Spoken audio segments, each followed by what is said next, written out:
ಏನ್ರಿ ಕಚ್ತಿ ಇವ್ರಿಗೆ ನಮ್ಮನ್ನೆಲ್ಲ ಇಷ್ಟ ಚೆನ್ನಾಗಿ ಮಾತಾಡಿಸ್ತಾ ಇದಾರೆ. ಇಲ್ಲೊಂದು ಮರ ಇದೆ, ಹಿಂಗ್ ಕರಗು ಸೀದಾ ಹೋಗಿ ಮರ ಕೊಡೋದು. ಕಂಪ್ಲೀಟ್ ಇಂಜಿನ್ ಒಳಗೆ ಬಂದ್ಬಿಡುತ್ತೆ. ಸ್ಟೇರಿಂಗ್ ವೀಲು ಇಲ್ಲಿಗೆ ಹೊಡೆದು ಹಿಂಗ್ ಮೇಲೆ ಕೊಟ್ಟಾಯ್ತು. ಅನಸ್ತೇಷಿಯಾ ಕೊಡಲ್ಲ, ಅದು ಸ್ಟಿಚ್ ಮಾಡ್ಬೇಕು, ಅನಸ್ತೇಷಿಯಾ ಕೊಡಲ್ಲ, ಕುಡ್ದಿದ್ದಾರೆ ಅಂತ. ನಾನು ಕುಡಿಯಲ್ಲ ಅಂತ ಹೇಳ್ತಾ ಇದ್ದೀನಿ. ಅವ್ನ್ ಡಾಕ್ಟರ್ ನಂಬಕ್ಕೆ ರೆಡಿ ಇಲ್ಲ. 186 ಸೀರಿಯಲ್ಸ್ ಐ ಹ್ಯಾವ್ ಕಂಪ್ಲೀಟೆಡ್.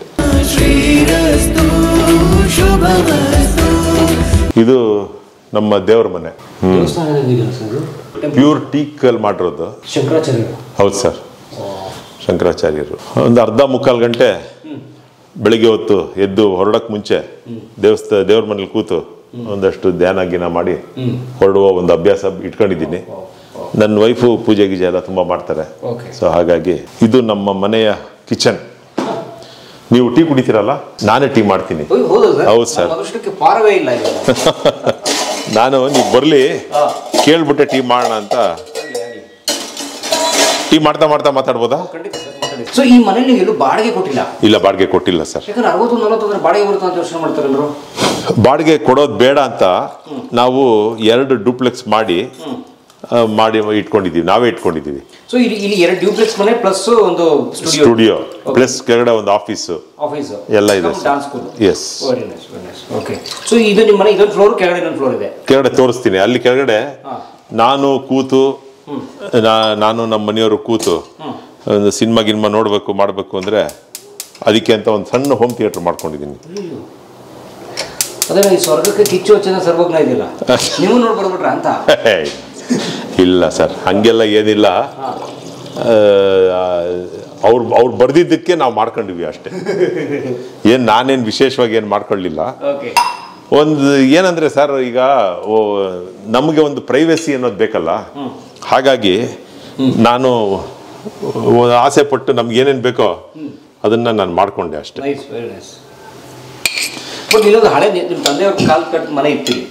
ಹಳೇದಿತ್ತು. ಹೌದೌದು. ಅಲ್ಲಿ ನಮ್ಮ ತಂದೆಯವರು ಸುಮಾರು 45 ವರ್ಷ ಬದುಕಿ ಬಾಳಿ ಎಲ್ಲ ಮಾಡಿದ್ರು. ಅದಾದ್ಮೇಲೆ ಆಕ್ಚುಲ್ ಆಗಿ ನಾವು ಈ ಮನೆ ಕಟ್ಟಬೇಕು ಅಂತ ಪ್ಲಾನ್ ಮಾಡಿದ್ವಿ.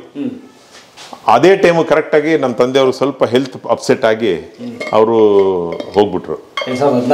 16. ಸೊ ಹಾಗಾಗಿ ಅವ್ರು ಹೋಗಿದ ತಕ್ಷಣ ಮನೆ ಕಟ್ಟೋದು ಬೇಡ ಅಂತ ಒಂದು ಇಯರ್ ಬಿಟ್ಟು ಮನೆ ಡೆಮಾಲಿಷ್ ಮಾಡಿದ್ವಿ. ಕೊರೋನಾ ಬಂದ್ಬಿಡ್ತು.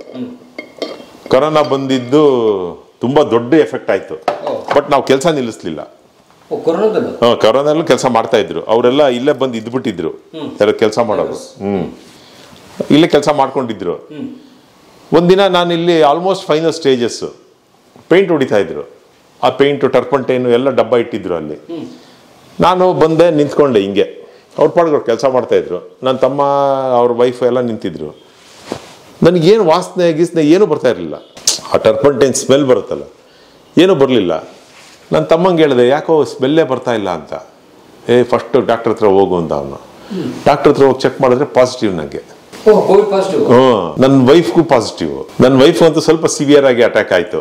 ಮಾಸ್ಕ್ ಹಾಕೊಳ್ಳಿ, ಕೈ ತೊಳ್ಕೊಳ್ಳಿ, ಡಿಸ್ಟೆನ್ಸ್ ಮೇಂಟೈನ್ ಮಾಡಿ. ಆಮೇಲೆ ಏನಾಯ್ತು, ನಾನು ನನ್ನ ವೈಫ್ಗೆ ಡಾಕ್ಟರ್ ಹತ್ರ ಹೋದ್ವಿ. ಡಾಕ್ಟ್ರು, ನೀವು ಬೇಡ ಅಡ್ಮಿಟ್ ಆಗೋದು, ನಿಮ್ಮ ವೈಫ್ ಒಬ್ರು ಅಡ್ಮಿಟ್ ಆಗಲಿ ಅಂದ್ರು. ನನ್ನ ವೈಫು, ನಾನು ಒಬ್ಳೆ ಹೋಗಿ ಅಡ್ಮಿಟ್ ಆಗಲ್ಲ, ನೀನು ಬಂದ್ರೆ ಅಡ್ಮಿಟ್ ಆಗ್ತೀನಿ, ಇಲ್ಲಾಂದ್ರೆ ಏನಾಗತ್ತೋ ಅದಾಗ್ಲಿ ಅಂತ ಅವಳು. ನಾನು ಹೇಳಿದೆ, ನಾನು ಬೇಡ ಅಡ್ಮಿಟ್ ಆಗೋದು. ಆಮೇಲೆ ಏನು ಸರ್, ನಾನು ರಾಮಯ್ಯಗೆ ಫೋನ್ ಮಾಡಿದೆ. ಇದಕ್ಕೆ ಅಡ್ಮಿಷನ್ಗೆ ಇದು ಬೇಕು ಅಂತ, ಬೆಡ್ ಬೇಕು ಅಂತ. 16,000 ರೂಪಾಯಿ ಹೇಳಿದ್ರು ಪರ್ ಡೇ. ಆಮೇಲೆ ಇದರಲ್ಲಿ ಸೇವಾ ಕ್ಷೇತ್ರ ಬನಶಂಕರಿ ಅವ್ರಿಗೆ ಫೋನ್ ಮಾಡಿದೆ. 12,000 ರೂಪಾಯಿ ಹೇಳಿದ್ರು ಪರ್ ಡೇ. ಅವ್ರು ಹೇಳಿದ್ದೆ ರೇಟು. ಅವ್ರು ಗ್ಯಾರಂಟಿ ಪೇಷಂಟ್ಸ್ ಬಂದೇ ಬರ್ತಾರೆ ಅಂತ. ಸರಿ. ಆಮೇಲೆ ನನ್ನ ಬ್ರದರ್ ಇನ್ ಲಾ ಫ್ರೆಂಡ್ ಒಬ್ರು ಡಾಕ್ಟರ್ ಮೋಹನ್ ಅಂತ, ಅವರೊಂದು ಕೋವಿಡ್ ಕೇರ್ ಸೆಂಟರ್ ನಡೆಸ್ತಾ ಇದ್ರು. ಅಲ್ಲೋಗಿ ಅಡ್ಮಿಟ್ ಆದ್ವಿ. ಬೊಮ್ಮಸಂದ್ರ, ಹೊಸೂರು ರೋಡು. ಅಲ್ಲೋಗಿ ಅಡ್ಮಿಟ್ ಆದ್ವಿ. ಆಮೇಲೆ ಅದು ಹೋಗಿ ಮುಂಚೆ ನನ್ನ ಮಗಳಿಬ್ರು ಇಲ್ಲೇ ಇದ್ರು. ನಮಗೆ ಪಾಸಿಟಿವ್ ಅಂತ ಗೊತ್ತಾದ ತಕ್ಷಣ ನಾವು ಅವಾಗ ಒಂದು ಅಪಾರ್ಟ್ಮೆಂಟಲ್ಲಿ ಬಾಡಿಗೆಗಿದ್ವಿ. ಗೊತ್ತಾದ ತಕ್ಷಣ ಅವರಿಬ್ಬರು ನನ್ನ ಹೆಂಡತಿ ಅಕ್ಕನ ಮನೆಗೆ ಕಳಿಸಿದ್ವಿ. ರಾತ್ರಿ 10:15 ಊಟ ಗೀಟ ಮಾಡಿಕೊಂಡು ಅವ್ರ ಮನೆಗೆ ಹೋಗಿ ಮಕ್ಕಳಿಬ್ಬರನ್ನು ಗೇಟಿಂದ ಆ ಕಡೆ ಅವರು, ನಾವಿಬ್ಬರು ಕಾರಲ್ಲಿ. ಈಗ ಗ್ಯಾರಂಟಿ ಇಲ್ವಲ್ಲ ವಾಪಸ್ ಬರ್ತೀವಿ ಅಂತ. ಅವಾಗ ಹಂಗಿತ್ತಲ್ಲ ಸರ್, ಎಸ್ ಹೋದ್ರೆ ಬಾಡಿ ಕೊಡಲ್ಲ, ಇದೊಂದು ಇತ್ತಲ್ಲ. ಸೊ ನೋಡಿ ಮನ್ಸಿಗೆ ತೃಪ್ತಿ ಆಗುವಷ್ಟು ನೋಡಿ ಚೆನ್ನಾಗಿ ನೋಡ್ಕೋ ಅಂತೆಲ್ಲ ಹೇಳಿ ಹೋದ್ವಿ ನಾವು ಹಾಸ್ಪಿಟ್ಲಿಗೆ. ಗ್ಯಾರಂಟಿ ಇರಲಿಲ್ಲ ಬರ್ತೀವಿ ಅಂತ. ಆದಮೇಲೆ ಭಗವಂತನ ದಯೆ ವಾಪಸ್ ಬಂದ್ವಿ. ವಾಪಸ್ ಬಂದಮೇಲೆ ಅಷ್ಟೊತ್ತಿಗೆ ಮನೇನೂ ಆಗಿತ್ತು. ಗ್ರೂಪ್ರೇಷನ್ ಅಷ್ಟೇ ಗ್ರ್ಯಾಂಡಾಗಿ ಮಾಡಲೇ ಇಲ್ಲ. ಕೋವಿಡ್ ಟೈಮಲ್ಲಿ ಯಾರು ಬರ್ತಾರೆ, ಸಿಂಪಲ್ಲಾಗಿ ಮಾಡ್ಕೊಂಡು ಮನೆಗೆ ಬಂದ್ವಿ. ಬದುಕಲ್ಲಿ ನಾನು ಎಲ್ಲ ಥರದ ಅನುಭವನೂ ಅನುಭವಿಸ್ಬಿಟ್ಟಿದ್ದೀನಿ. ನನಗೊಂದು ಈಗ ಒಂದು ಅಷ್ಟು ವರ್ಷಗಳ ಹಿಂದೆ ಸಿಕ್ಕಾಪಟ್ಟೆ ಬ್ಯುಸಿ ಇದ್ದೆ. ಸಿಕ್ಕಾಪಟ್ಟೆ ಅಂದರೆ ಆಲ್ಮೋಸ್ಟ್ ಫುಲ್ ಮಂತ್ ಶೂಟಿಂಗ್ ಮಾಡ್ತಾ ಇದ್ದೆ. ಯಾವಾಗ 20 ವರ್ಷನ? ಈಗ ಒಂದು ಹೆಚ್ಚು ಕಮ್ಮಿ 20 ವರ್ಷ ಆಯ್ತು. ಲೈಕ್ ಪಾಪ ಪಾಂಡು ಸೀಸನ್. ಪಾಂಡು ಮೊದಲು ಫೋನಲ್ಲಿ ಮಾತಾಡಿ, ಆ ಕಡೆ ಯಾರಿದ್ದಾರೆ ಅಂತ ಗೊತ್ತಾಗತ್ತೆ ಸುಡ್ಗಾಡು. ತೀರ್ಥಹಳ್ಳಿನಲ್ಲಿ ಸೀತೆ ಅಂತ ಒಂದು ಸೀರಿಯಲ್ ಶೂಟಿಂಗ್ ಮಾಡ್ತಾ ಇದ್ವಿ, ಅಶೋಕ್ ಕಶ್ಯಪ್. ಅದ್ರಲ್ಲಿ ನಾನೇ ಲೀಡ್ ಮಾಡ್ತಾ ಇದ್ದಿದ್ದು. ಶುಕ್ರವಾರ ಶೂಟಿಂಗ್ ಇತ್ತು ತೀರ್ಥಹಳ್ಳಿ. ಶನಿವಾರ ಅಲ್ಲಿ ಪಾಪ ಪಾಂಡುದು ಹೆಂಗೆ ಅಂದ್ರೆ ಒಂದು system, every Saturday office shooting, ನಮ್ shooting office block every Saturday. ನೀವು ಯಾರಿಗಾನ ಡೇಟ್ ಕೊಟ್ಕೊಳ್ಳಿ ವಾರ ಪೂರ್ತಿ, ಶನಿವಾರ ರಿಸರ್ವ್ ಟು ನಮಗೆ ಅಂತ ಅವ್ರದ್ದು. ಎಲ್ಲ ಶನಿವಾರ ಬ್ಲಾಕ್ ಶೂಟಿಂಗ್ ಮಾಡದೇ ಇದ್ರೆ ಸೋಮವಾರನೇ ಹೇಳ್ಬಿಡ್ತಾರೆ, ಈ ಶನಿವಾರ ಶೂಟಿಂಗ್ ಇರಲ್ಲ, ನೀವು ಯಾರಿಗಾನ ಕೊಟ್ಕೊಳ್ಳಿ ಅಂತ. ಹಂಗಿದ್ದದ್ದು. ಅವರು ಅಶೋಕ್ ಕಶ್ಯಪ್ ಅವ್ರ ಟೀಮ್ ಅವರು ನನಗೆ ರಾತ್ರಿ ಶುಕ್ರವಾರ ಅಲ್ಲಿಂದ ಹೊರಡೋದಕ್ಕೆ ಬಸ್ ಟಿಕೆಟ್ ಬುಕ್ ಮಾಡಿದ್ರು. ಇಲ್ಲಿಂದ ತೀರ್ಥಹಳ್ಳಿಯಿಂದ ಬೆಳಿಗ್ಗೆ ಇಲ್ಲಿ ಪಾಪ ಪಾಂಡು ಶೂಟಿಂಗ್ ಹೋಗ್ಬೇಕು. ಅವತ್ತು ಸಾಯಂಕಾಲ ಮಂಡ್ಯ PES ಕಾಲೇಜಲ್ಲಿ ಒಂದು ಕಾರ್ಯಕ್ರಮಕ್ಕೆ ಗೆಸ್ಟ್ ನಾವು, ಅಲ್ಲಿಗೆ ಹೋಗ್ಬೇಕು. ಸರಿ, ರಾತ್ರಿ 9 ಆಯ್ತು, 9:15 ಆಯ್ತು, 10 ಗಂಟೆಗೆ ಬಸ್ಸಲ್ಲಿಂದ ನಾನು ಅಶೋಕ್ ಕಶ್ಯಪ್ ಅವ್ರಿಗೆ ಹೇಳಿದೆ, ಸರ್ 10 ಗಂಟೆಗೆ ಬಸ್ಸು, 9:15 ಇನ್ನೂ ಶೂಟಿಂಗ್ ಮಾಡ್ತಿದ್ವಿ, ನಾನು ಹೋಗ್ಬೇಕು ಸರ್ ಅಂತ. ಬಸ್ ಟಿಕೆಟ್ ಕ್ಯಾನ್ಸಲ್ ಮಾಡಿಸ್ಬಿಟ್ಟಿದ್ದೀನಿ, ನನ್ನ ಸಿಸ್ಟರ್ಸ್ ಇಬ್ಬರು ಬೆಂಗಳೂರಿಗೆ ಹೋಗ್ತಿದ್ದಾರೆ, TT ಹೋಗ್ತಾ ಇದೆ, ನೀವು TT ಲೊಟ್ಟೋಗಿ ಅಂದರು. ಆಯಿತು, ಓಕೆ, ಒಟ್ಟಲ್ಲಿ ಬೆಂಗಳೂರಿಗೆ ಹೋಗ್ಬೇಕು ನಾನು ಬೆಳಗ್ಗೆ ಅಂತ. ಶೂಟ್ ಇದೆ. ಅದು 10 ಗಂಟೆಗೆ ಹೊರಡಬೇಕಾಗಿದ್ದು ನಾವು 11:15ಗೋ 12 ಗಂಟೆಗೋ ಹೊರಟ್ವಿ. ಅಲ್ಲಿವರೆಗೂ ಶೂಟಿಂಗ್ ಮಾಡ್ತಾ ಇದ್ವಿ. ಅಲ್ಲಿಂದ ಹೊರಟ್ವಿ. TTನಲ್ಲಿ ಅವರು ಪಾಪ ಲೇಡೀಸ್ ಇಬ್ಬರು ಮಲ್ಕೊಂಬಿಟ್ರು, ಮಕ್ಕಳಿದ್ರು, ಮಲಗಿಸ್ಕೊಂಡು ಮಲ್ಕೊಂಡ್ರು TTನಲ್ಲಿ. ನನಗೆ ಟ್ರಾವೆಲಿಂಗಲ್ಲಿ ನಿದ್ದೆ ಬರಲ್ಲ, ನನ್ನ ಸಮಸ್ಯೆ ಅದು. ಆ ಡ್ರೈವರ್ ಜೊತೆ ಹರಟೆ ಹೊಡ್ಕೊಂಡು ಬೆಂಗಳೂರಿಗೆ ಬಂದೆ. ಮನೆ ಹತ್ರ ಡ್ರಾಪ್ ಮಾಡಿದ್ರು, ಹೋದ್ರು. ನಾನು ನನ್ನ ಕಾರ್ ತೊಗೊಂಡು ಬೆಳಗ್ಗೆ ಸ್ನಾನಗಿನ ಮಾಡ್ಕೊಂಡು ಶೂಟಿಂಗ್ ಹೋದೆ. 11:30 12 ಗಂಟೆಗೆ ಮುಗ್ದೋಯ್ತು ಶೂಟಿಂಗ್. ಬೆಳಿಗ್ಗೆ 9ಕ್ಕೆ ಶುರು ಆಯ್ತು, 11:30 ಮುಗ್ದೋಯ್ತು. ಬಾಯ್ ಮುಚ್ಕೊಂಡು ಹೋಗಿ ಕೆಲಸ ಮಾಡ್ರಿ, ಕಾಮ್ ಚೋರ್. ಸೀದಾ ಮನೆಗೆ ಬಂದೆ. ನನ್ನ ವೈಫ್ಗೆ ಹೇಳಿದೆ, ನಿದ್ದೆ ಬರ್ತಾ ಇದೆ, ನಾನು ಎಲ್ಲೂ ಹೋಗಲ್ಲ ಮಂಡ್ಯಾಗ, ಎಲ್ಲೂ ಫೋನ್ ಆಫ್ ಮಾಡ್ಬಿಟ್ಟು ಮಲ್ಕೊಂಡ್ಬಿಡ್ತೀನಿ, ಯಾರು ಬಂದು ಕೇಳಿದ್ರು ಎಬ್ಬಿಸ್ಬೇಡ ನೀ. ಸರಿ, ಓಕೆ ಅಂದ. ಅವರು ಫೋನ್ ಮಾಡಿದ್ದಾರೆ. ನನ್ನ ಫೋನ್ ಸ್ವಿಚ್ ಆಫ್.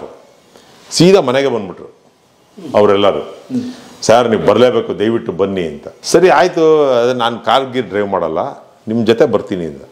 ಸರಿ, ನೀವು ಕಾರ್ ತರಲೇಬೇಡಿ, ನಮ್ಮ ಕಾರಲ್ಲಿ ಹೋಗೋಣ, ನಮ್ಮ ಮನೆಯವ್ರಿಗೂ ನಿಮ್ಮ ಕಾರ್ ತೊಗೊಂಬನ್ನಿ ಅಂದರು. ಅವರೊಂದು ಸ್ಯಾಂಟ್ರಲ್ಲಿ ಬಂದಿದ್ರು. ಸರಿ, ನಾನು ಅವ್ರ ಮನೆ ಇಲ್ಲೇ ಅತ್ತಿಗುಪ್ಪೆ, ಅಲ್ಲಿಗೆ ಹೋದೆ. ಅಲ್ಲಿ ಹೋಗಿ ನೋಡಿದ್ರೆ ಒಂದು ಸ್ಯಾಂಟ್ರೋ ಕಾರ್ ಇದೆ, ಒಂದು 12 ಜನ ಇದ್ದಾರೆ, ಎಲ್ಲ ಮಂಡ್ಯಕ್ಕೆ ಹೋಗೋರು. ಒಂದು ಸ್ಯಾಂಟ್ರೋ ಕಾರ್ಗೆ 12 ಜನ ಹಿಂಗೆ. ಆಮೇಲೆ ಅವ್ರು ಹೇಳಿದ್ರು, ಸರ್ ನೀವು ಒಂದು ಕೆಲಸ ಮಾಡಿ, ನೀವು ಕಾರ್ ಡ್ರೈವ್ ಮಾಡಿಬಿಡಿ, ಪಕ್ಕದಲ್ಲಿ ಕೂತ್ಕೊಳ್ಳಿ, ಅವ್ರು ಕೊಡಿ, ಅವ್ರು ಡ್ರೈವ್ ಮಾಡ್ಕೊಂಡು ಬರ್ತಾರೆ, ರಾತ್ರಿ ಬರೋವಾಗಲೂ ಹಂಗೆ ನಿಮ್ಮ ಸೇಫಾಗಿ ಡ್ರಾಪ್ ಮಾಡ್ತೀವಿ. ಸರಿ, ಇನ್ನು ಅಲ್ಲಿ ಪರಿಸ್ಥಿತಿ ನೋಡಿದ್ಮೇಲೆ ಆಗಲ್ಲ ಅಂತ ಹಿಂಗೆ ಹೇಳೋದು. ಸರಿ ಆಯಿತು ಸ್ವಾಮಿ, ಹಂಗೆ ಮಾಡಿ ಅಂದ್ಬಿಟ್ಟು ಕಾರ್ ಕೀ ಕೊಟ್ಟೆ. ಇಲ್ಲಿಂದ ಮಾತಾಡ್ಕೊಂಡು 4-4:15ಗೆ ಜಾಲಿಯಾಗಿ ಹೋದ್ವಿ ಎಲ್ಲರೂ ಮಂಡ್ಯಗೆ. ಎಲ್ಲ ಆಯಿತು. ಪ್ರೋಗ್ರಾಮ್ ಅದ್ಭುತವಾಗಿ ಆಯಿತು PES ಕಾಲೇಜಲ್ಲಿ, ಇಂಜಿನಿಯರಿಂಗ್ ಕಾಲೇಜಲ್ಲಿ. ಅದಾದಮೇಲೆ ರಾತ್ರಿ ಅಲ್ಲಿ ಮಂಡ್ಯ ಕ್ಲಬ್ಬಲ್ಲಿ ಒಂದು ಗೆಟ್ ಟುಗೆದರ್ ಅರೇಂಜ್ ಮಾಡಿದ್ರು ಆರ್ಟಿಸ್ಟ್ಗಳಿಗೆಲ್ಲ. ಒಂದು 15 ಜನ ಹೋಗಿದ್ವಿ ನಾವೆಲ್ಲರೂ. ಎಲ್ಲ ಪಾರ್ಟಿ ಮಾಡೋಕ್ಕೆ ಶುರು ಮಾಡಿದ್ರು. ನನಗೆ ರೆಸ್ಟ್ಲೆಸ್ ಆಗ್ಬಿಟ್ಟೆ. ನಾನು ನಿದ್ದೆ ಇಲ್ಲಲ್ಲ, ರೆಸ್ಟ್ಲೆಸ್ ಆಗ್ಬಿಟ್ಟೆ. ಯಾರಿಗೂ ಹೇಳಲಿಲ್ಲ ಸರ್. 11 ಗಂಟೆಗೆ ಕಾರ್ ಸ್ಟಾರ್ಟ್ ಮಾಡ್ಕೊಂಡು ಹೊರಟ್ಬಿಟ್ಟೆ ಮಂಡ್ಯದಿಂದ. ಬಿಡದಿ ಹತ್ರ ಬಂದೆ. ಆವಾಗ 11:45 ಟೈಮು. ಬಿಡದಿವರೆಗೂ ಬಂದೆ. ಬಿಡದಿನಲ್ಲಿ ನನ್ನ ವೈಫಿಗೆ ಫೋನ್ ಮಾಡಿದೆ, ಬಿಡದಿವರೆಗೂ ಬಂದೆ, ಇನ್ನೊಂದು ಅರ್ಧ ಗಂಟೆ ಬಂದ್ಬಿಡ್ತೀನಿ ಅಂತ. ಹುಷಾರಾಗಿ ಬಾ ಅಂದ್ಲು ಅವಳು. ಓಕೆ ಅಂದೆ. ಕಟ್ ಮಾಡಿದೆ. ಬ್ಯಾಟ್ರಿ ಲಾಸ್ಟ್ ಕಡ್ಡಿ ಇತ್ತು, ಅದು ಹೋಗ್ಬಿಡ್ತು, ಆಫ್ ಆಗ್ಬಿಡ್ತು ಮೊಬೈಲ್. ಅವಾಗ ಕಾರ್ ಚಾರ್ಜರ್ ಇರಲಿಲ್ಲ.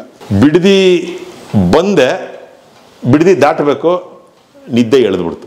ಡ್ರೈವ್ ಮಾಡ್ತಾ ಇದ್ದೀನಿ, ಹಂಗೆ ಎಳೆದ್ಬಿಡ್ತು ನಿದ್ದೆ. ಎದುರುಗಡೆ ಮರ, ಸಿಂಗಲ್ ರೋಡ್. ಅವಾಗ ರೋಡ್ ಹಿಂಗಿದೆ, ಹಿಂಗೆ ಬಂದು ಹಿಂಗೆ ಕರ್ವು, ಇಲ್ಲೊಂದು ಮರ ಇದೆ, ಹಿಂಗೆ ಕರಗು, ಸೀದಾ ಹೋಗಿ ಮರಕ್ಕೆ ಹೊಡೆದಿದ್ದು ಸರ್. ಟೋಟಲ್ ಕಂಪ್ಲೀಟ್ ಇಂಜಿನ್ ಒಳಗೆ ಬಂದ್ಬಿಡ್ತು. ಒಂದು 100 ಇದ್ದೆ ನಾನು ಸ್ಪೀಡು. ಫುಲ್ ಎಂಜಿನ್ ಒಳಗೆ ಬಂದ್ಬಿಡ್ತು. ಹಿಂಗೆ ಕೂತಿರ್ತೀವಲ್ಲ, ಸ್ಟೇರಿಂಗ್ ವೀಲು ಇಲ್ಲಿಗೆ ಹೊಡೆದು ಹಿಂಗೆ ಮೇಲೆ ಕೊಟ್ಟಾಯ್ತು. ರೌಂಡಾಗಿದ್ದು ಸ್ಟೇರಿಂಗ್ ವೀಲು ಹಿಂಗೆ ಫೋಲ್ಡ್ ಆಗೋಯ್ತು, ಚಪಾತಿ ಆದಂಗೆ. ಇಲ್ಲಿ ಎಡಗಡೆ ಕಾಲು ಪೂರ್ತಿ ಓಪನ್ ಆಗೋಯ್ತು, ಇಲ್ಲಿ ಡಿಸ್ಲೊಕೇಟ್ ಆಗೋಯ್ತು, ಡಿಸ್ಲೊಕೇಟ್ ಆಗೋಯ್ತು. ರಾತ್ರಿ 12:10 ಏನಿಲ್ಲ, ಅಲ್ಲಿ ಒಂದು ವೆಹಿಕಲ್ ಇಲ್ಲ, ಕೂಗಕ್ಕೆ ವಾಯ್ಸ್ ಬರ್ತಿಲ್ಲ, ಲಾಕ್ ಆಗ್ಬಿಟ್ಟಿದೆ, ಓಪನ್ ಮಾಡೋಕ್ಕಾಗ್ತಾ ಇಲ್ಲ. ಎಚ್ಚರ ಇದೆ, ಸಬ್ ಕಾನ್ಶಿಯಸ್ ಅಂದರೆ ಅರ್ಧ ಕಾನ್ಶಿಯಸ್ ಇದ್ದೆ ನಾನು. ವಾಯ್ಸ್ ಕೂಗ್ತಿದ್ದೀನಿ ಅಂತ ನನ್ನ ಮನ್ಸಿಗೆ, ಬಟ್ ವಾಯ್ಸ್ ಬರ್ತಾ ಇಲ್ಲ ಆಚೆ. ಅಲ್ಲಿ ಯಾರೋ ಒಬ್ರು, ನನ್ನ ಅದೃಷ್ಟ ನೋಡಿ, ಯಾರೋ ಒಂದು ಟೆಂಪೋ ಟ್ರಾವೆಲರ್, ಇದು ಮೆಟಡಾರಲ್ಲಿ ಒಂದು 6-7 ಜನ ಹುಡುಗರು ಎಲ್ಲೋ ಮುತ್ತತ್ತಿ ಫಾರೆಸ್ಟ್ಗೆ ಹೋಗ್ತಾ ಇದ್ರಂತೆ. ಈ ನನ್ನ ಕಾರ್ದು ಲೈಟ್ ಏನೋ ಹಿಂಗೆ ಬ್ಲಿಂಕ್ ಆಗ್ತಾ ಇದೆ, ಈ ಸಿನಿಮಾದಲ್ಲಿ ಆದಂಗೆ ಬ್ಲಿಂಕ್ ಆಗ್ತಾ ಇದೆ. ಅವ್ರು ನೋಡಿ ಅಲ್ಲಿ ಏನೋ ಇದಾಗಿ ಅಂದ್ಬಿಟ್ಟು ಬಂದು ನೋಡಿದ್ರೆ ನನ್ನ ಮುಖಕ್ಕೆಲ್ಲ ಟಾರ್ಚ್ ಹಾಕಿ ಎಲ್ಲ ನೋಡಿದ್ರೆ ನಾನು. ಬಾಗ್ಲು ಓಪನ್ ಮಾಡ್ತಾರೆ, ಬಾಗ್ಲು ಜಾಮ್ ಆಗ್ಬಿಟ್ಟಿದೆ. ಗಡಾರಿ ತಗೊಂಡು, ಇದೆಲ್ಲ ನನಗೆ ಜ್ಞಾಪಕ ಇದೆ, ಗಡಾರಿ ತಗೊಂಡು ಹೊಡೆದು. ಆಮೇಲೆ ನನ್ನ ಕಾರಲ್ಲಿ ಈ ಸೀಟ್ ಇರುತ್ತಲ್ಲ, ಡ್ರೈವರ್ ಸೀಟು, ನಾನು ಹಿಂಗೆ ಹೊರ್ಕೊಂಡು ಕೂತಿರ್ತೀನಲ್ಲ, ಆ ಹೊಡೆದಿದ್ದ ಫೋರ್ಸ್ಗೆ ಹಿಂಗೆ ನಾನು ಇಲ್ಲಿ ಕೂತಿದ್ದಲ್ಲ, ಈ ಬ್ಯಾಕ್ ರೆಸ್ಟು ಹಿಂಗಾಯ್ತು. ಅಕಸ್ಮಾತ್ ಇದು ಹಿಂದಕ್ಕೆ ಹೋಗದೆ ಇದ್ದಿದ್ರೆ ನಾನು ಎರಡರ ಮಧ್ಯೆ ಸಿಕ್ಕಾಕೊಂಡು ಹೋಗ್ಬಿಡ್ತಿದ್ದೆ. ಅದು ಹಿಂದಕ್ಕೆ ಹೋಗಿದ್ದಕ್ಕೆ ನಾನು ಹಿಂದಕ್ಕೆ ಹೋದೆ, ಆ ಹಿಂದಕ್ಕೆ ಹೋಗಿದ್ದಕ್ಕೆ ಬದುಕೊಂಡೆ. ನಾನು ಇಲ್ಲದೆ ಹೋಗಿದ್ದಿದ್ರೆ ಜಾಮ್ ಆಗ್ಬಿಡ್ತಿದ್ದೆ. ಆಮೇಲೆ ಅವರು ಗಿಡಾರಿ ಎಲ್ಲ ಹಾಕಿ ಡೋರ್ ಓಪನ್ ಮಾಡಿ ತೆಗೆದ್ರು, ನನ್ನನ್ನು ಲಿಟ್ರಲಿ ಕಾರಿಂದ ಆಚೆ ಎಳೆದ್ರು. ಈ ಕಡೆ ಒಬ್ಬನಿಗೆ ಹೆಗಲ ಮೇಲೆ, ಈ ಕಡೆ ಒಬ್ಬನ ಹೆಗಲ ಮೇಲೆ ಹಿಂಗೆ ಕೈ ಹಾಕಿ ಹಿಂಗೆ ನಿಂತ್ಕೊಳ್ಳೋಕೆ ಆಗ್ತಾ ಇಲ್ಲ ನನಗೆ. ಫುಲ್ ಕುರ್ತಾ ಪೈಜಾಮ ಹಾಕೊಂಡಿದ್ದೆ, ಫುಲ್ ರಕ್ತ ಕಾಲೆಲ್ಲ. ಹಾಗೆ ರೋಡಲ್ಲಿ ಹಿಂಗೆ ಮಲಗಿಸಿದ್ರು. ಮನೆಗೆ ಫೋನ್ ಮಾಡೋಣ ಅಂದರೆ ಮೊಬೈಲ್ ಸ್ವಿಚ್ ಆಫ್. ನಾನು ನಂಬರ್ ಹೇಳ್ತಾ ಇದ್ದೀನಿ, ನನ್ನ ಭಾಷೆ ಅವ್ರಿಗೆ ಅರ್ಥ ಆಗ್ತಾ ಇಲ್ಲ ಅಂತ ಹೇಳ್ತಾ ಇದ್ದೀನಿ, ನಾನು ಕಚ್ಕೊಂಡ್ಬಿಟ್ಟಿದೆ ಇದು. ಆಮೇಲೆ ಅವ್ರ ಹತ್ರ ಮೊಬೈಲ್ ಇಸ್ಕೊಂಡು ನಾನೇ ಹಿಂಗೆ ಡಯಲ್ ಮಾಡಿ ನನ್ನ ವೈಫ್ ಅಲ್ಲೋ ಅಂದೆ, ಗೊತ್ತಾಯ್ತು ಅವ್ಳಿಗೆ ಏನೋ ಆಗಿದೆ ಅಂತ. ಅಷ್ಟೊತ್ತಿಗೆ ಅಲ್ಲಿ ಮಂಡ್ಯಲ್ಲಿದ್ದವ್ರಿಗೆ ಇನ್ಫಾರ್ಮೇಷನ್ ಹೋಯ್ತು. ರಮೇಶ್ ಪಂಡಿತ್ ವೈಫ್ ಸುನೇತ್ರ ಇವರು ಎಲ್ಲ ಒಂದಷ್ಟು ಜನ ಇದ್ರು ಅಲ್ಲಿ. ಅವರೆಲ್ಲ ರಪ್ ಅಂತ ಬಂದರು. ಅಷ್ಟೊತ್ತಿಗೆ ನನ್ನನ್ನು ಬಿಡದಿ ಹಾಸ್ಪಿಟ್ಲಿಗೆ ಕರ್ಕೊಂಡೋಗಿ ಸೇರಿಸಿದ್ರು, ಗೌರ್ಮೆಂಟ್ ಹಾಸ್ಪಿಟ್ಲಿಗೆ. ಸರ್, ಅಲ್ಲಿ ನನ್ನ ಪರಿಸ್ಥಿತಿ ನೋಡಿ ಅವ್ನು ಡಾಕ್ಟ್ರು ಅನಸ್ತೇಷಿಯಾ ಕೊಡಲ್ಲ ಅಂತ, ಇಲ್ಲಿ ಓಪನ್ ಆಗ್ಬಿಟ್ಟಿತ್ತು ಮಂಡಿ. ಅನಸ್ತೇಷಿಯಾ ಕೊಡಲ್ಲ, ಅದು ಸ್ಟಿಚ್ ಮಾಡಬೇಕು, ಅನಸ್ತೇಷಿಯಾ ಕೊಡಲ್ಲ, ಇವರು ಕುಡ್ದಿದ್ದಾರೆ ಅಂತ. ನಾನು ಕುಡಿಯಲ್ಲ ಅಂತ ಹೇಳ್ತಾ ಇದ್ದೀನಿ, ಅವ್ನು ಡಾಕ್ಟರ್ ನಂಬಕ್ಕೆ ರೆಡಿ ಇಲ್ಲ. ನಾನು ನಿದ್ದೆ ಮಾಡ್ಕೊಂಡೆ ಅಂತ ಅವರೆಲ್ಲ ಬಂದವರೆಲ್ಲ ಹೇಳ್ತಾ ಇದ್ದಾರೆ, ಯಾರ ಮಾತು ನಂಬಲಿಲ್ಲ. ವಿತೌಟ್ ಅನಸ್ತೇಷಿಯಾ ನನಗೆ ಕಾಲಿಗೆ ಸ್ಟಿಚ್ ಆಗ್ತಿದ್ರು ಸರ್.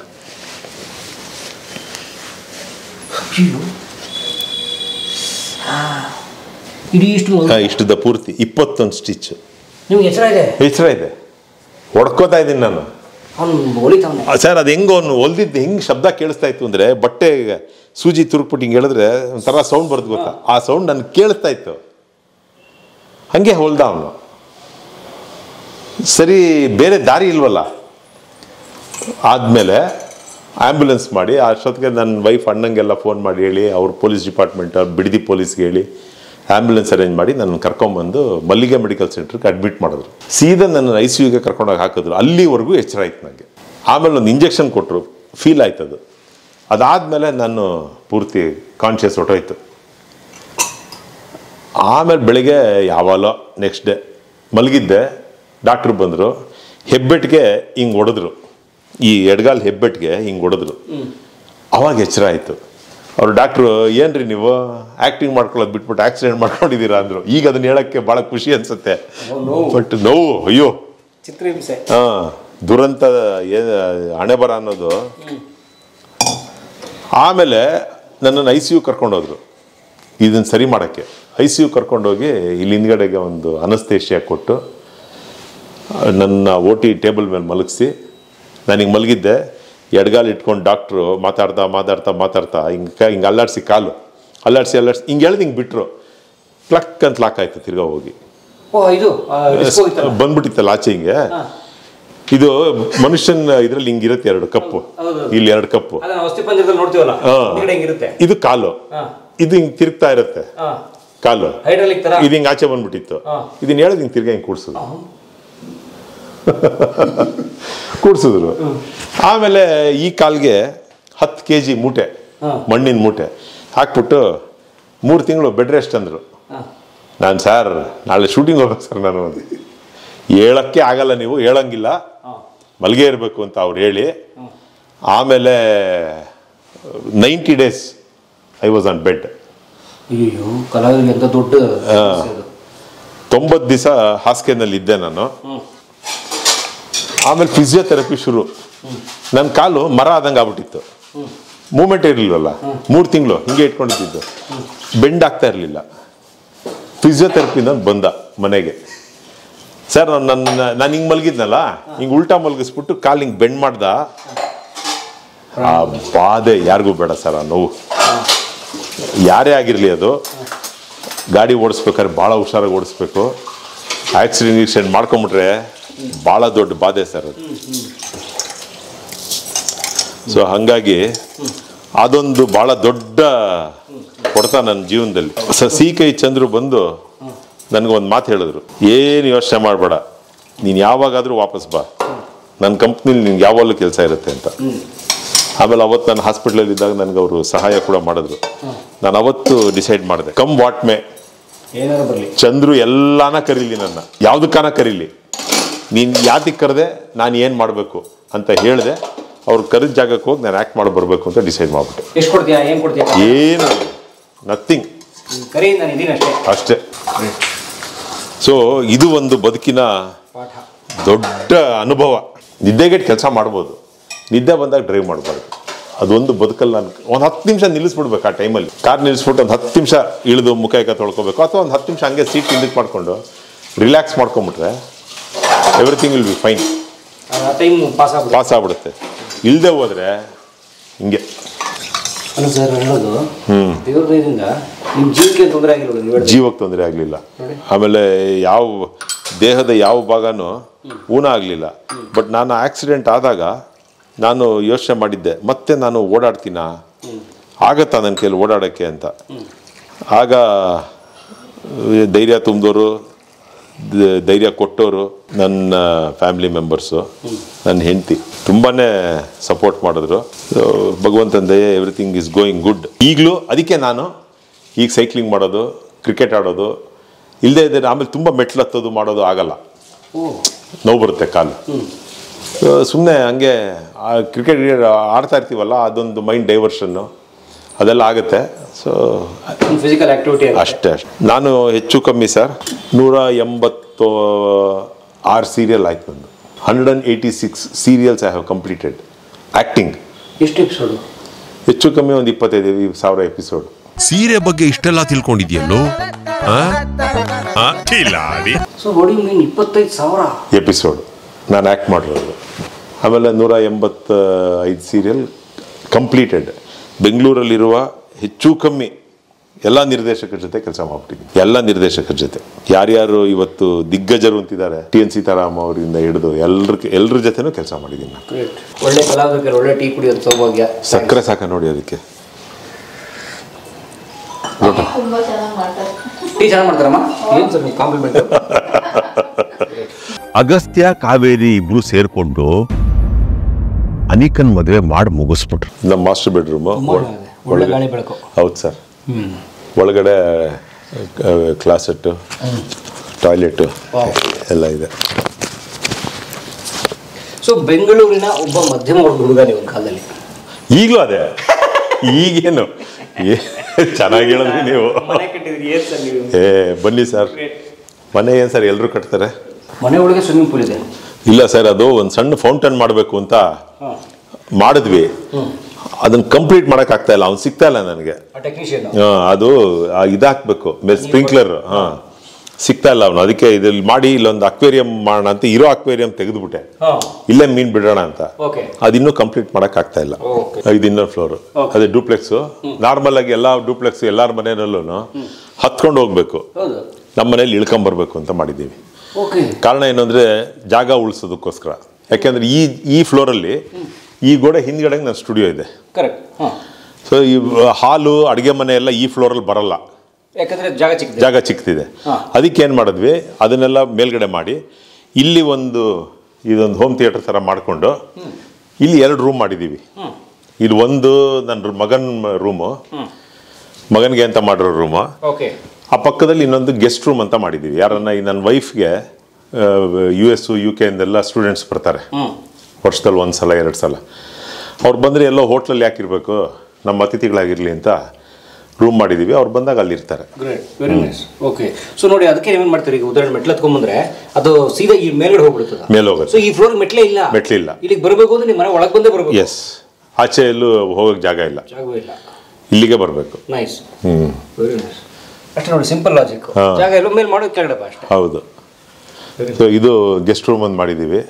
ಬಟ್ ನಮ್ಮ ಮನೆ ಆರ್ಕಿಟೆಕ್ಟ್ ನಮಗೆ ಪ್ಲಾನ್ ಮಾಡಿಕೊಟ್ಟಾಗ ಗಾಳಿ ಬೆಳಕಿಗೆ ಬಹಳ ಪ್ರಾಮುಖ್ಯತೆ ಕೊಟ್ಟು ಮಾಡಿದ್ದಾರೆ. ಸೊ ಎಲ್ಲ ರೂಮಲ್ಲೂ ಎಲ್ಲ ಕಡೆನೂ ಒಳ್ಳೆ ಗಾಳಿ ಬೆಳಕು ಇದೆ. ರೆಗ್ಯುಲರ್ ನೋಡ್ತಿರ್ತೀರಾ? ವಾರಕ್ಕೆ ಒಂದಂತೂ ಮಿಸ್ ಇಲ್ಲದೆ ನೋಡ್ತೀನಿ. ಆಮೇಲೆ ಈ ಸಿಸ್ಟಮ್ ನಾನು ಇಲ್ಲಿ ಬೆಂಗಳೂರಲ್ಲಿ ವಿಚಾರಿಸಿದೆ. ಇದು ಡೆನಾನ್, ಇದು ಸಿಕ್ಕಾಪಟ್ಟೆ ಬಾಯಿಗೆ ಬಂದಂಗೆ ರೇಟ್ ಹೇಳಿದ್ರು. ಲಾಸ್ಟ್ ಟೈಮ್ US ಹೋದಾಗ ಅಲ್ಲಿಂದ ತಗೊಂಬಂದೆ.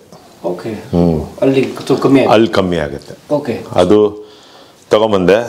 ಇದು ಅಷ್ಟೇ, ಆಪಲ್ TV ಅಂತ ಒಂದು ಬರುತ್ತೆ, ಇದು ಎರಡನ್ನೂ ಅಲ್ಲಿಂದ ತಗೊಂಬಂದೆ ನಾನು. ಒಂದು 16 ಸಲ ಹೋಗಿ ಬಂದಿದ್ದೀನಿ ನಾನು. ಅಲ್ಲಿ US ಅಲ್ಲಿ ನಾವಿಕಾ ಅಂತ ಒಂದು ಸಂಸ್ಥೆ ಇದೆ, ನಾವಿಕಾ ಅಂತ. ಆ ನಾವಿಕಾಗೆ ನಾನು ಇಂಡಿಯಾ ಕೋಆರ್ಡಿನೇಟ್. ಅಮೆರಿಕ ಕನ್ನಡಿಗರೇ, ನಿಮ್ಮೆಲ್ಲರಿಗೂ ಶ್ರೀನಾಥ್ ವಸಿಷ್ಠ ಮಾಡುವ ಅನಂತಾನಂತ ವಂದನೆ. North American Kannada. ಹೌದು, ನಾವಿಕಾ ನಾರ್ತ್ ಅಮೆರಿಕನ್ ನಾವು ವಿಶ್ವ ಕನ್ನಡಿಗರು ಅಂತ ನಾರ್ತ್ ಅಮೆರಿಕನ್ ಕನ್ನಡ ಕೂಟ, ಕರೆಕ್ಟ್. ಅಲ್ಲಿಗೆ ನಾನು ಆ ಸಂಸ್ಥೆಗೆ, ಅಲ್ಲಿ ಅಕ್ಕ ಮತ್ತೆ ನಾವಿಕಾ ಅಂತ 2 ಸಂಸ್ಥೆ. ನಾವಿಕಾ ಅನ್ನೋ ಸಂಸ್ಥೆಗೆ ನಾನು ಇಂಡಿಯಾ ಕೋಆರ್ಡಿನೇಟ್ರು. ಇಲ್ಲಿ ಇಂಡಿಯಾದಿಂದ ಆರ್ಟಿಸ್ಟ್ಗಳು ಕಳಿಸ್ಬೇಕಾದ್ರೆ ಅಥವಾ ಬೇರೆ ಯಾರನ್ನಾರು ಕಳಿಸ್ಬೇಕಾದ್ರೆ ನಾನು ಇಲ್ಲಿ ಕೋಆರ್ಡಿನೇಟ್ ಮಾಡೋದು, ಅವ್ರ ವೀಸಾ ಪ್ರೋಸೆಸ್ಸು ಅದು ಇದು ಎಲ್ಲ ನಾನು ಅವ್ರಿಗೆ ಅಸಿಸ್ಟ್ ಮಾಡ್ತೀನಿ. ಸೊ ಹಾಗಾಗಿ ಆಮೇಲೆ ಅಲ್ಲಿ ಅಮೆರಿಕಾದಲ್ಲಿ ನಾಟಕಗಳು, ಸುಮಾರು ನಾಟಕಗಳು ಮಾಡಿದ್ದೀವಿ ಅಲ್ಲಿ.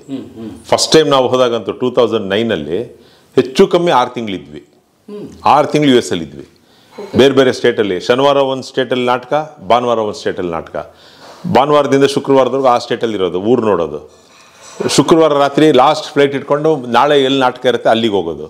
ಅಲ್ಲಿ ಸ್ಟೇಜ್ ಸೆಟಪ್ ಮಾಡಿಕೊಂಡು ಅಲ್ಲಿ ನಾಟಕ ಮಾಡೋದು.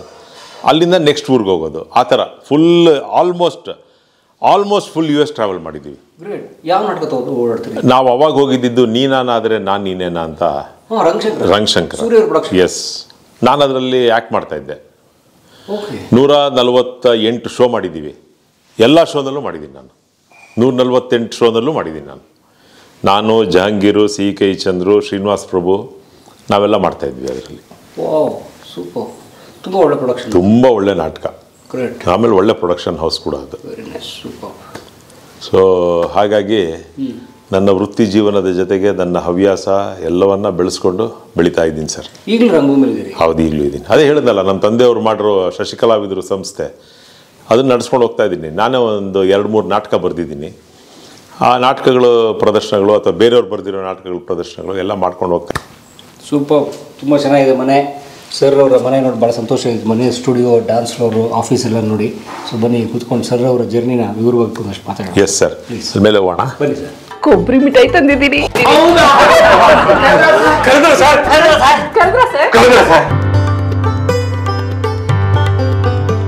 ಕಲಾ ಮಾಧ್ಯಮದ ಎಲ್ಲಾ ಎಪಿಸೋಡುಗಳು ನಿಮಗೆ ಸಿಗಬೇಕು ಅಂತಂದ್ರೆ ಕಲಾ ಮಾಧ್ಯಮ ಯೂಟ್ಯೂಬ್ ಚಾನೆಲ್ನ ಸಬ್ಸ್ಕ್ರೈಬ್ ಮಾಡಿ, ಬೆಲ್ ಐಕಾನ್ನ ಕ್ಲಿಕ್ ಮಾಡಿ, ತಪ್ಪದೇ ಮಾಡಿ. ಸ್ನೇಹಿತರೆ, ಕಲಾ ಮಾಧ್ಯಮದ ಎಲ್ಲ ಸಂದರ್ಶನಗಳನ್ನು ನೀವೀಗ ಓದಬಹುದು.